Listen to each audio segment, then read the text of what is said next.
Shocking shocking shocking खुलासा। रिया चक्रवर्ती national television पर 2 पर आकर ये बोलती है कि दिशा को नहीं जानती, दिशा से नहीं मिली, लेकिन उसी दिन टेलीफोनिक कॉन्वर्सेशन में उन्होंने किसी से ये कहा था कि दिशा और सुशांत का मर्डर लिंक है, मैं ये जोड़ कर रहूँगी, मर्डरर कौन है, तमाम बातें मैं आपको बताती हूँ। रिया ने फ़ोन किया स्मिता पारेख को, जिसको स्मिता पारेख ने रिकॉर्ड किया है। उसमें उन्होंने कहा कि ये मर्डर है, ये सुसाइड नहीं है, और वो खुश थी इस बात से क्योंकि अबेटमेंट जो चार्ज उन पर लग रहा है वो नहीं लगेगा। उन्होंने कहा कि स्मिता कहती कि मुझे इसलिए फ़ोन किया था उसने कि उसे पता था कि मैं कन्विंस हो जाऊंगी। तो रिया ने कहा कि अब मैं डॉट्स कनेक्ट कर रही हूँ तो मुझे बराबर लग रहा है कि ये मर्डर है। Sandeep was planted and it is connected to Disha case and I will find that out. Mark the words कि संदीप को प्लान किया गया था, दिशा और सुशांत का केस कनेक्टेड था और मैं वो पता लगा के रहूँगी। मैंने 8 तारीख को स्मिता ने बताया कि 8 को दिशा का सुन के सुशांत एंशियस हो गया था और वो परेशान हो गया, तो वो शॉक्ड हो गई।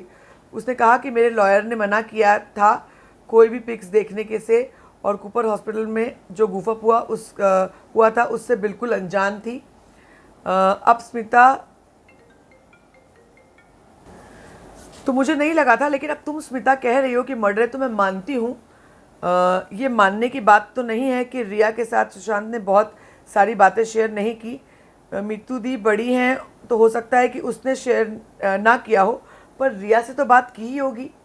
ये दिशा के मर्डर की मौत के बाद की बात है। तो I confronted her for everything and she said कि I have proof of everything and I have given that to ED and they have given me a clean chit. वो बोली कि मसंद और अय्यर प्रियादी हैं वो लोग, उनके पीछे मास्टरमाइंड जो सुशांत को डिप्रेस किया। 3 लोगों ने जिन्होंने डिप्रेस किया है वो ये 3 लोग हैं, अय्यर, मसंद और सुशांत की खुद की प्रिया दीदी। वाह। करण जौहर एंड आदित्य चोपड़ा वो लोग कुछ, अब उनमें उनका कुछ नहीं रहा। तो ये वाह पूरा यूटर्न मार दिया है, मर्डर की थ्योरी टर्न मार लिया। संदीप प्लांटेड था, मसंद, अय्यर और प्रिया सिंह ने मिलकर के सुशांत का मर्डर किया है। ये रिया की नई थ्योरी है। आप बताइए क्या कहेंगे, आप बने रहे हमारे साथ लगातार।